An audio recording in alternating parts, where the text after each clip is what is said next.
Soldadura por arco eléctrico con electrodo manual revestido. Primero que todo, una definición. Proceso de soldadura es por fusión, donde la unión es producida por un arco eléctrico obtenido entre un electrodo metálico recubierto y el trabajo.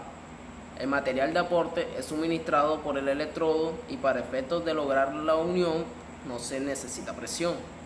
La protección del metal fundido es obtenida por la descomposición del revestimiento y hay tres divisiones que están relacionadas con este proceso, que son máquinas de soldar y arco eléctrico, electrodos revestidos y principios de funcionamiento.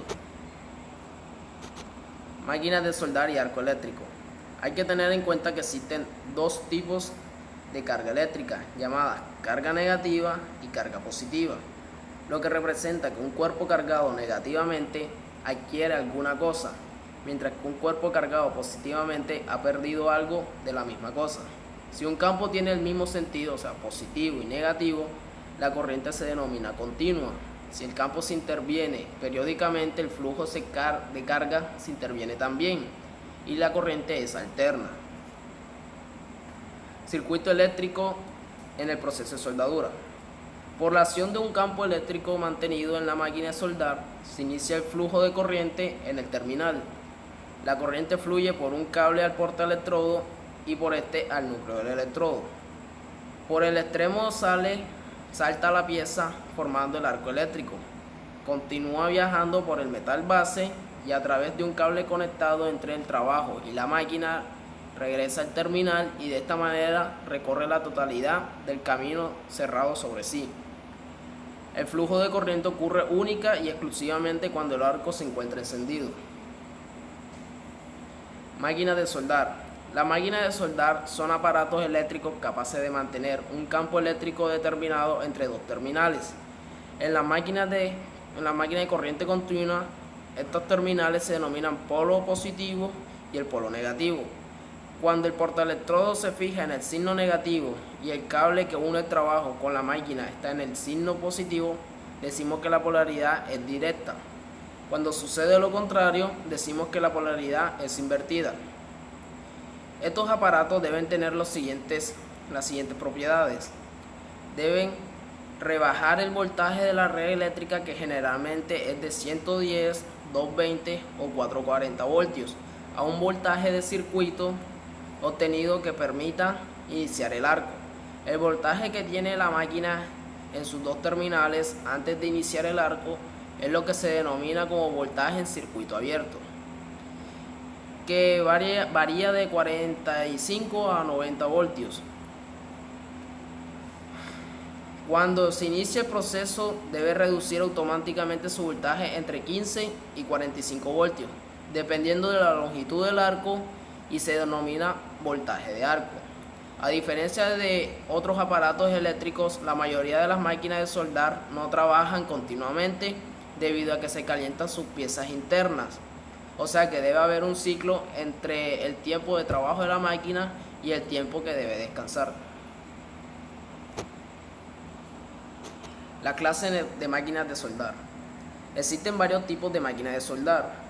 Se diferencian una de otra por el tipo de corriente que suministran y por la manera como esta es obtenida. Primero, las máquinas estáticas. Son las que no tienen ningún elemento con movimiento continuo. Hay tres posibilidades. Máquinas transformadoras son las que utilizan un transformador y rebajan el voltaje y aumentan el amperaje de la red primaria, proporcionando corriente alterna para soldar. Máquinas rectificadoras, además de transformar la corriente, convierten la corriente alterna en corriente continua con rectificadores de selenio o silicio. Máquinas transformadoras rectificadoras. Dentro de un mismo conjunto tienen incluidos los dos tipos anteriores y por tanto proporcionan las dos corrientes para soldar. Máquinas rotativas. Se caracterizan por tener elementos en rotación continua que mueven un dínamo o generador de corriente. Máquinas motogeneradoras. Consisten en un motor de combustión interna, bien sea de gasolina o ACPM, acoplada a un generador de corriente alterno o continuo. Se utiliza cuando no existe una red de corriente eléctrica.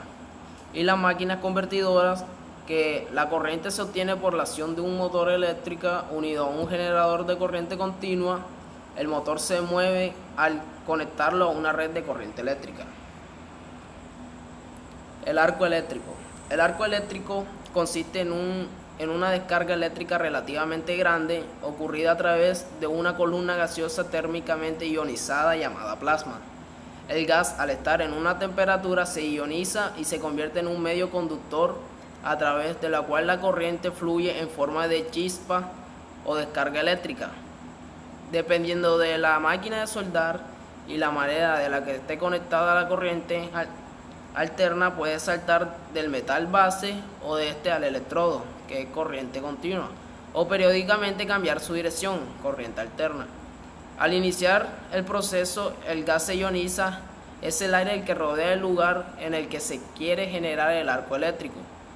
Cuando esto sucede, la atmósfera ionizada se mantiene por la descomposición de ciertos elementos incluidos de los materiales del revestimiento. La temperatura del arco eléctrico varía entre unos 5.000 y 30.000 grados centígrados, dependiendo de la naturaleza del plasma y la corriente transportada a través de este en el proceso de soldadura por arco eléctrico con el electrodo manual revestido.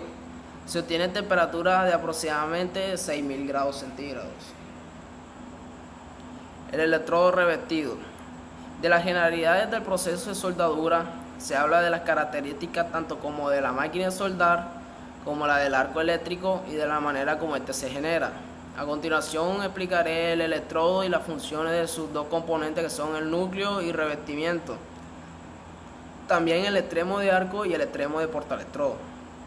El núcleo o alma es una varilla de aleación metálica especialmente fabricada dependiendo del tipo del electrodo. Tiene dimensiones y composiciones químicas definidas.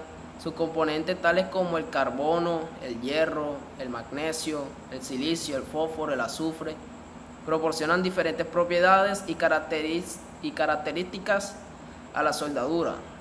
El núcleo metálico cumple dos funciones específicas: el medio de transporte de la electricidad y la fuente del material de aportación.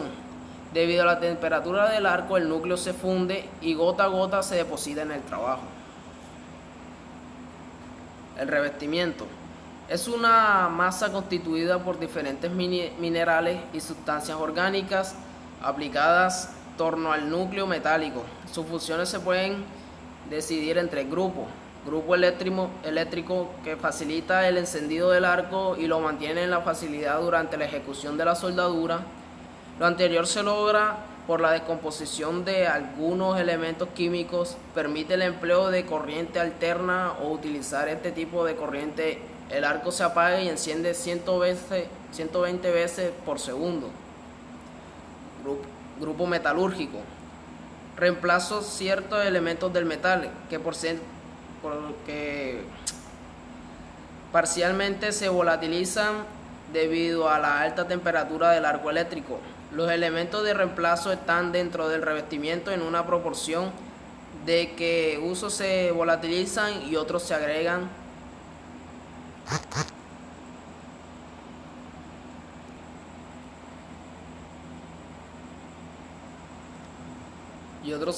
Al metal fundido. Y el grupo físico, que protege al metal fundido de los gases dañinos del aire. Ciertos componentes del revestimiento, al quemarse, forman una atmósfera protectora que evita que el aire que esté en contacto con el metal fundido se llegue a contaminar. Los revestimientos duros. Se califica una serie de electrodos que se utilizan para reconstruir o revestir piezas que van a estar sometidas al desgaste. Las principales características que deben cumplir estos electrodos son los siguientes. La abrasión es el desgaste producido por el rozamiento de un cuerpo sobre una superficie. La erosión es el desgaste producido por el choque de partículas relativamente pequeñas que viajan en un fluido sobre una superficie. La fricción metal-metal. Nos referimos al desgaste por el razonamiento de un metal al deslizarse sobre otro. La resistencia al impacto es la resistencia de un cuerpo para soportar el choque contra otro. Y la corrosión, que es el desgaste causado por agentes químicos que son capaces de disolver un material. El extremo del arco y el extremo del portaelectrodo. Como se dijo anteriormente, en los electrodos revestidos la corriente fluye por un núcleo, por lo tanto debe existir un buen contacto entre el portaelectrodo y el núcleo y entre este y entre el trabajo, razón por la cual se constituyen los electrodos libres de revestimientos en sus extremos. Los principios de funcionamiento. En la partícula del proceso de soldadura se resume de la siguiente manera: la pieza por unir se colocan apropiadamente en un lugar de trabajo y se conectan por medio de un cable a uno de los terminales de la máquina de soldar. El electrodo se fija en el portaelectrodo, que es una pinza revestida con una mordaza intercambiable de cobre y un mango de caucho o de fibra, con el fin de aislar al operario de la electricidad. Se pone en funcionamiento la máquina, se roza el electrodo con el material de trabajo y se crea una distancia entre el electrodo y el material de trabajo de mínimo 1.5 a 2 milímetros. El núcleo del electrodo se funde depositando gota a gota en el trabajo y que el revestimiento al descomponerse cumple las funciones dichas anteriormente. Hay que tener en cuenta los siguientes puntos: la preparación de la pieza por soldar, la posición de soldar, la soldabilidad de los metales, la selección de la soldadura, la inspección de la soldadura, las normas de seguridad y tal vez los costos del proceso. Ahora, la clasificación de los electrodos. Existe el revestimiento con alta celulosa y sodio, el revestimiento con alta celulosa y potasio, revestimiento con alto óxido de titanio y sodio, revestimiento con alto óxido de titanio y potasio, revestimiento con alto óxido de hierro, revestimiento con polvo de hierro, óxido de hierro, revestimiento con polvo de hierro, óxido de titanio, revestimiento con bajo hidrógeno sodio, revestimiento con bajo hidrógeno potasio y revestimiento con polvo de hierro bajo hidrógeno. Revestimiento con alta celulosa y potasio. Los electrodos pertenecientes a este grupo tienen la característica de aportar más calor que la de los otros grupos y por esto motivo funden más cantidad de metal base que tienen una alta penetración. A los electrodos de este grupo se les puede añadir en el revestimiento algo de polvo de hierro para aumentar su eficacia. Alta celulosa a potasio. Los electrodos de este grupo también tienen una alta cantidad de celulosa, que al quemarse con el arco producen una gran cantidad de gases que son los que impiden el contacto de oxígeno y nitrógeno con el metal caliente o fundido. La escoria es fácil de remover. También estos electrodos en su revestimiento tienen sustancias que al reaccionar en el arco van aportando una mayor cantidad de calor y por lo tanto hacen al electrodo penetrante. Estas capacidades para trabajar con corriente alterna o continua y pueden trabajar en todas las posiciones. Alto óxido de titanio y sodio. Estos electrodos tienen en su revestimiento una cantidad sustancial de óxido de titanio o rutilio, que le dan al electrodo características sobresalientes de suavidad y proporcionan una escoria gruesa que no afecta la operación en todas las posiciones. El arco es suave, la penetración es media y también se le puede agregar polvo de hierro para un mayor rendimiento. Alto óxido de titanio y potasio. Son similares a los del grupo anterior. La protección del material fundido se obtiene gracias a la escoria que se forma del revestimiento y va quedando sobre el cordón como compuesto complejo de titanio. El arco es menos agresivo, es más fácil de iniciar el arco y mantenerlo, la penetración es mediana y pueden trabajar con corriente alterna o directa. Alto óxido de hierro. El tipo de protección que da este grupo de electrodos en su mayor parte por efectos de la escoria generada del revestimiento. Debido al elevado contenido de óxido y materiales desoxidantes, solo trabaja en posiciones planas u horizontales. Polvo de hierro, óxido de hierro. Este grupo de electrodos tiene su mayor diferencia en su alto contenido en polvo de hierro, el cual hace que el rendimiento del electrodo sea aún mayor que los del grupo 5. Óxido de titanio, polvo de hierro. La diferencia está en su mayor contenido de hierro en el revestimiento, que como ya se ha dicho aumenta la eficiencia de la deposición, la apariencia del cordón es muy buena, la remoción de escoria es fácil y el acabado del metal depositado es excelente. Este grupo, que contiene aún más cantidad de polvo de hierro y debido a la abundante cantidad del metal aportado, solo se puede trabajar en dos posiciones. Electrodo de bajo hidrógeno. Llevan este nombre debido a que en su revestimiento se trata de eliminar totalmente cualquier sustancia que durante la operación del electrodo genere hidrógeno. Bajo hidrógeno sodio. Esta clase de electrodos tienen en su revestimiento calcita, calicia, sodio, y se les elimina totalmente las sustancias que puedan formar hidrógeno. Trabajan solamente con corriente continua, polaridad positiva. Operan muy suavemente, casi sin chisporroteo, y la escoria es muy fácil de quitar. Bajo hidrógeno potasio. Los electrodos pertenecientes a esta categoría trabajan con corriente alterna o continua, polaridad positiva. La operación es suave, casi sin chisporroteo, la penetración es mediana, la escoria es fácil de quitar y trabajan en todas las posiciones. Polvo de hierro hidrógeno. Estos electrodos son muy similares a los de bajo hidrógeno potasio, y la mayor diferencia está en que contienen una alta cantidad de polvo de hierro. Ahora, la designación de los electrodos con una letra y 4 dígitos. Por un ejemplo, al principio la letra E y después los 4 dígitos. O sea, la letra E se refiere al electrodo. Los 2 primeros dígitos se refiere a la resistencia o a la atracción del metal depositado en miles de libras por pulgada cuadrada, o sea, E60XX. Quiere decir que es un electrodo revestido que produce un metal depositado del cual cada pulgada de sección soporta por lo menos 60.000 libras de tensión. El tercer dígito puede ser un 1 o un 2 o un 4. Estos números se refieren a las posiciones en que se puede aplicar el electrodo. Cuando el número es un 1, quiere decir que el electrodo opera en todas las posiciones. Cuando es un 2, significa que puede trabajar en posición plana o en posición horizontal. Y los últimos 2 dígitos tomados juntos indican el tipo de corriente con el cual pueden ser utilizados el tipo de revestimiento y el tipo de revestimiento.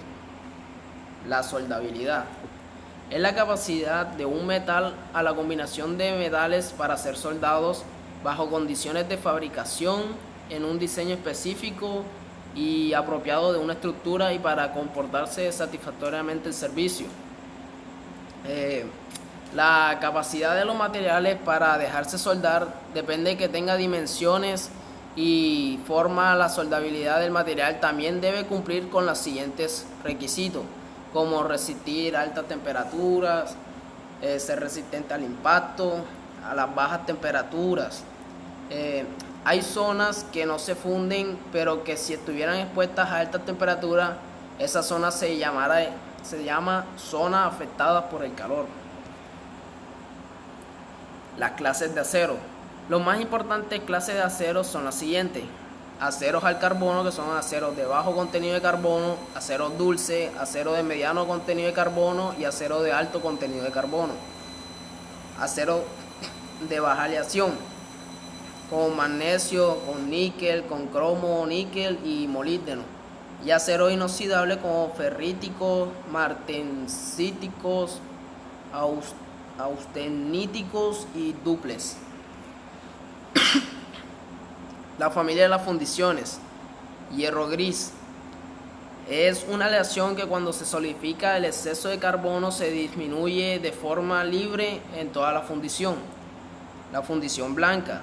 Es un hierro que cuando se solidifica el carbono se combina formando cementina. Fundición atruchada. Es un hierro que se solidifica como una fundición gris, pero presenta áreas de fundiciones en los sitios de enfriamiento rápido. Hierro maleable. Es un hierro con ductilidad producida por un tratamiento térmico en una fundición blanca, en lo cual la cementina se transforma en ferrita y nódulos de grafito. Y el hierro nodular es producido por la adición de magnesio o cerio a una fundición de hierro gris, para que el carbono en forma de grafito se torne esferoidal y permita un grado de ductilidad y tenacidad superior a las fundiciones grises. Deben tener una resistencia a la tensión entre 95.000 a 105.000 psi. ¿Cuál es la diferencia entre fundiciones blancas y grises? Pues que las fundiciones blancas son muy duras, frágiles de estructura, son blancas y cristalinas, mientras que las fundiciones grises son más blandas, de estructura grisácea, y una parte del carbono se encuentra en forma de grafito. Hay que tener en cuenta unas inspecciones, que son inspecciones antes de soldar, inspecciones durante el proceso y inspecciones después del proceso. Ahora, inspecciones antes de soldar. Se debe inspeccionar la pieza de la superficie del material base, que éste haya quedado libre de escoria, óxido, grasa, pinturas, etc. Entre más limpio quede el metal base, más posibilidades hay de que la soldadura no presente defectos. Se debe ver las dimensiones de las piezas y rechazar aquellas que se encuentren dobladas, rotas o con algún defecto mayor. Se debe preparar bien la junta, el ángulo, la apertura de raíz, el alineamiento, etc. Para sujetar la pieza hay que tener precaución de no aplicar mucha rigidez o presión. Inspección durante el proceso de soldar. Tanto un inspector como un soldador tiene que estar capaz y ser capaz de identificar y corregir una soldadura que se esté efectuando, ya sea con un arco corto o muy largo, con una velocidad lenta o rápida, con una inclinación incorrecta del electrodo, con un amperaje alto o bajo y o con un movimiento inapropiado. Todo esto se tiene que tener en cuenta durante el proceso. Y las inspecciones después de soldar, pues son factores de calidad que se pueden determinar visualmente después de haberse terminado la soldadura, como la exactitud dimensional del ensamble soldado, la conformidad sobre los requerimientos específicos, la apariencia de la soldadura y la presencia de defectos. También hay que tener en cuenta que en los ensambles soldados con chaflán se debe tener o calibrar las siguientes características: la penetración, la altura de refuerzo, el espesor y el grado de distorsión. Y en los ensambles soldados en filete se debe tener en cuenta el tamaño de la soldadura, el grado de distorsión, la concavidad, la covesidad y el espaciamiento. Y algo muy importante que son las normas de seguridad con este proceso, que puede ser mantener el equipo en buenas condiciones, asegurarse de que las conexiones estén bien apretadas, limpias y secas, utilizar el tipo de cable apropiado para el trabajo, chequear que los cables estén bien aislados, no cambiar la polaridad de la máquina mientras se esté efectuando el arco, nunca soldar cerca de materiales inflamables, no producir arco eléctrico en cilindro de gases comprimidos, colocar las colillas de los electrodos en recipientes metálicos, emplear siempre caretas protectoras, usar guantes, usar gafas protectoras para que al momento de quitar la escoria no nos caiga en los ojos, usar mangas y abrocharse siempre el botón del cuello de la camisa para evitar cualquier chispa que entre por ahí, y rodear el área de trabajo con cortinas que sean apropiadas, que sean de un material apropiado sobre la soldadura. Muchas gracias.